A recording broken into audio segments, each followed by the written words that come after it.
ಎಲ್ರಿಗೂ ನಮಸ್ಕಾರ. ಹಾಗೆ ನ್ಯೂಸ್ ನೋಡ್ತಾ ಇದ್ದೆ. ಈ ಅತಿಥಿ ಒಂದು ಶಿಕ್ಷಕರು ಏನಿದ್ದಾರೆ ಏಪ್ರಿಲ್ 30ರವರೆಗೆ ಮುಂದುವರಿಸಿ ಅಂತ ನಿರಂಜನಾರಾಧ್ಯ ವಿಪಿ ಅವರು ಆಗ್ರಹ ಮಾಡಿದ್ದಾರೆ. ಯಾಕೆಂದ್ರೆ ನಾನು ಈ ನ್ಯೂಸ್ ನ ಯಾಕೆ ಅಪ್ಡೇಟ್ ಮಾಡ್ತೀನಿ ಅಂದ್ರೆ ಎಡಿಟ್ ಮಾಡೋದಕ್ಕೆ ಇನ್ನೊಂದು ತುಂಬಾ ಇಂಪಾರ್ಟೆಂಟ್ ಅನ್ನಿಸ್ತು. ಯಾಕೆಂದ್ರೆ ತುಂಬಾ ಜನ ಅತಿಥಿ ಶಿಕ್ಷಕರು ತುಂಬಾ ಅಂದ್ರೆ ಟೆಂಪ್ರರಿ ಏನಿದ್ದಾರೆ ಅವರು ತುಂಬಾ ಕಷ್ಟ ಪಡ್ತಿದ್ದಾರೆ. ಓಕೆನಾ, ಕಡಿಮೆ ಸ್ಯಾಲರಿಗೆ ವರ್ಕ್ ಮಾಡ್ತಿದ್ದಾರೆ. ಸೊ ಆ ಒಂದು ಇದನ್ನ ಇಟ್ಕೊಂಡು ಈ ವಿಡಿಯೋನ ಅಪ್ಲೋಡ್ ಮಾಡ್ತಾ ಇದ್ದೀನಿ. ಓಕೆನಾ, ಸೊ ನನಗೂ ಕೂಡ ಈ ನ್ಯೂಸ್ ಇದು ಇಂಪಾರ್ಟೆಂಟ್ ಅನ್ನಿಸ್ತು. ಓಕೆನಾ, ಹಾಗಾಗಿ ಸೊ ಟೈಮ್ ಇಲ್ಲದ ಕಾರಣ ಡೈರೆಕ್ಟ್ ಆಗಿ ನಿಮಗೆ ನ್ಯೂಸ್ ರೀಚ್ ಆಗಲಿ ಅನ್ನೋ ಉದ್ದೇಶಕ್ಕೆ ಈ ರೀತಿ ಅಪ್ಲೋಡ್ ಮಾಡ್ತಾ ಇದ್ದೀನಿ. ರಾಜ್ಯ ಸರ್ಕಾರಿ ಶಾಲೆಗಳಲ್ಲಿ ಏನು ಕಾರ್ಯನಿರ್ವಹಿಸುತ್ತಿರುವ ಅತಿಥಿ ಶಿಕ್ಷಕರು ಏನಿದ್ದಾರೆ ಅವರನ್ನ ಏಪ್ರಿಲ್ 30ರವರೆಗೆ ಮುಂದುವರಿಸಬೇಕೆಂದು ಶಿಕ್ಷಣ ತಜ್ಞ ನಿರಂಜನಾರಾಧ್ಯ ಅವರು ಆಗ್ರಹಿಸಿದ್ದಾರೆ. ಯಾಕಂದ್ರೆ ಅವರು ಶುಕ್ರವಾರ ಮುಖ್ಯಮಂತ್ರಿ ಸಿದ್ದರಾಮಯ್ಯ ಅವರಿಗೆ ಕೂಡ ಪತ್ರ ಕೂಡ ಬರೆದಿದ್ದಾರೆ. ರಾಜ್ಯದಲ್ಲಿ ಪ್ರಾಥಮಿಕ ಶಾಲೆಗಳಲ್ಲಿ 49,338 ಹಾಗೂ ಪ್ರೌಢಶಾಲೆಗಳಲ್ಲಿ 11,796 ಶಿಕ್ಷಕರ ಹುದ್ದೆಗಳು ಖಾಲಿ ಇವೆ. ಈ ಖಾಲಿ ಇರುವ ಹುದ್ದೆಗಳ ಜಾಗದಲ್ಲಿ ಒಟ್ಟು 43,553 ಶಿಕ್ಷಕರು ಅತಿಥಿ ಶಿಕ್ಷಕರಾಗಿ ಕಾರ್ಯನಿರ್ವಹಿಸುತ್ತಿದ್ದಾರೆ ಅಂತ ಹೇಳಿದ್ದಾರೆ.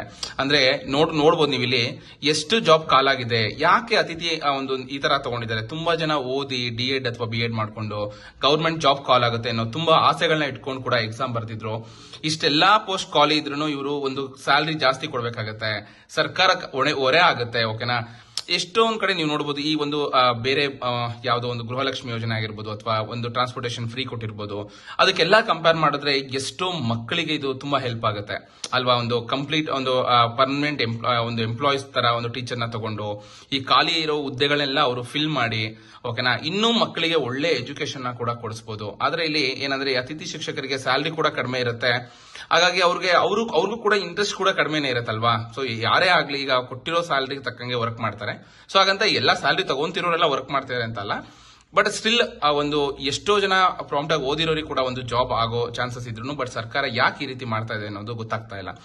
ತಾವು ಇತ್ತೀಚೆಗೆ ಮಂಡಿಸಿದ ಒಂದು ಏನಿದೆ ಬಜೆಟ್ ಅಲ್ಲಿ ಮಾಸಿಕ ಗೌರವಧನ ತಲಾ 2,000 ಹೆಚ್ಚಿಸಿರುವುದು ಶ್ಲಾಘನೀಯ. ಅದಕ್ಕೂ ಕೂಡ ಅವರು ಹೊಗಳಿದ್ದಾರೆ. ಇದು ಬೆಳಗಿನಿಂದ ಸಂಜೆವರೆಗೆ ಕಷ್ಟಪಟ್ಟು ದುಡಿಯುವವರಿಗೆ ಅವರಿಗೆ ಪೂರ್ಣ ಪ್ರಮಾಣವಾಗಿಲ್ಲ, ಆದರೂ ಸ್ವಲ್ಪ ಮಟ್ಟಿಗಾದರೂ ಸಹಾಯ ಆಗುತ್ತೆ ಅಂತ ಕೂಡ ಹೇಳಿದ್ದಾರೆ. ನಾನು ಅವಾಗಲೇ ಹೇಳ್ದಂಗೆ ಎಷ್ಟೋ ಜನ ಪರ್ಮನೆಂಟ್ ಎಂಪ್ಲಾಯೀಸ್ ಮಾಡ್ಕೊಂಡ್ರೆ ತುಂಬಾ ಸ್ಯಾಲರಿ ಆಗುತ್ತೆ, ಅವ್ರ ಲೈಫ್ ಕೂಡ ಸೆಟ್ಲ್ ಆಗುತ್ತೆ. ಬಟ್ ಸರ್ಕಾರ ಆ ರೀತಿ ಮಾಡ್ತಾ ಇಲ್ಲ.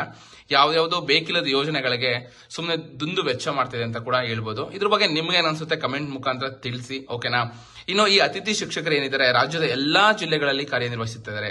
ಸಾಮಾನ್ಯವಾಗಿ ಶಾಲೆಗಳಲ್ಲಿ ಮಾರ್ಚ್ 30ರವರೆಗೆ ಕಲಿಕೆಯ ಶಾಲಾ ಹಂತದ ಪರೀಕ್ಷೆಗಳು ನಡೆಯುತ್ತಿರುತ್ತವೆ.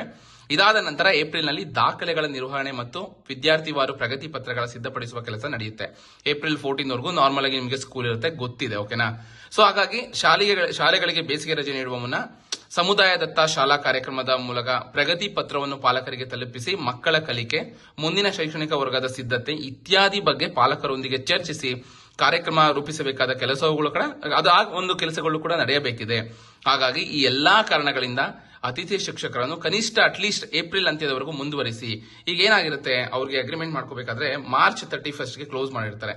ಯಾಕಂದ್ರೆ ಏಪ್ರಿಲ್ ಮತ್ತು ಜೂನ್ ಅವ್ರಿಗೆ ಸ್ಯಾಲರಿ ಬರೋದಿಲ್ಲ ಅಂತ ಅನ್ಸುತ್ತೆ ನನ್ನ ಪ್ರಕಾರ. ಓಕೆನಾ, ನಿಮ್ಗೆ ಏನಾದ್ರೂ ಸ್ಯಾಲರಿ ಬರುತ್ತೆ ಅಂತ ಯಾರಿಗಾದ್ರೂ ಗೊತ್ತಿದ್ರೆ ಕಮೆಂಟ್ ಮುಖಾಂತರ ತಿಳಿಸಿ. ಸೊ ಮೇ ಬಿ ಆ ಉದ್ದೇಶ ಕೂಡ ಇರಬಹುದು. ಸರ್ಕಾರಕ್ಕೆ ಏಪ್ರಿಲ್ ಮತ್ತು ಏಪ್ರಿಲ್ ಮೇ ನಲ್ಲಿ ಸ್ಯಾಲರಿ ಕೊಡಲ್ಲ ಅನ್ಸುತ್ತೆ ಅತಿಥಿ ಉಪನ್ಯಾಸಕರಿಗೆ.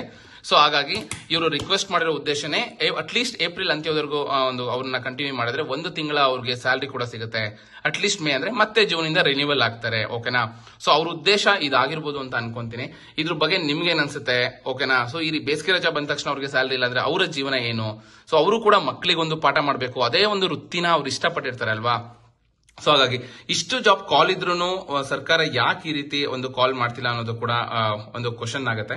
ಇದ್ರ ಬಗ್ಗೆ ನಿಮ್ಗೆ ಅನ್ಸುತ್ತೆ ಕಮೆಂಟ್ ಮಾಡಿ. ಓಕೆನಾ, ಸೊ ನನಗೆ ಈ ನ್ಯೂಸ್ ನೋಡಿ ತುಂಬಾ ಬೇಜಾರಾಯ್ತು. ಬೇಕಿಲ್ಲದ ಕೆಲವೊಂದು ಯಾವ್ಯಾವುದೋ ಭಾಗ್ಯಗಳಿಗೋಸ್ಕರ ಹಣನ ಖರ್ಚು ಮಾಡ್ತಾರೆ. ಬಟ್ ಇಂಥ ಎಜುಕೇಶನ್ ಪರ್ಪಸ್ ಈ ರೀತಿ ಇದಕ್ಕೆ ಖರ್ಚು ಮಾಡಲ್ಲ. ಸೊ ತುಂಬಾ ಬೇಜಾರು ಅನ್ಸುತ್ತೆ ಸರ್ಕಾರದ ಬಗ್ಗೆ. ನಿಮ್ಗೆ ಅನ್ಸುತ್ತೆ ಕಮೆಂಟ್ ಮಾಡಿ. ಇದೇ ರೀತಿ ಒಂದು ಹೆಚ್ಚಿನ ಮಾಹಿತಿಗಾಗಿ ನನ್ನ ಯೂಟ್ಯೂಬ್ ಚಾನಲ್ ಸಬ್ಸ್ಕ್ರೈಬ್ ಮಾಡಿ, ಇದೇ ರೀತಿ ಸಪೋರ್ಟ್ ಮಾಡ್ತಾ ಇರಿ. ಧನ್ಯವಾದಗಳು.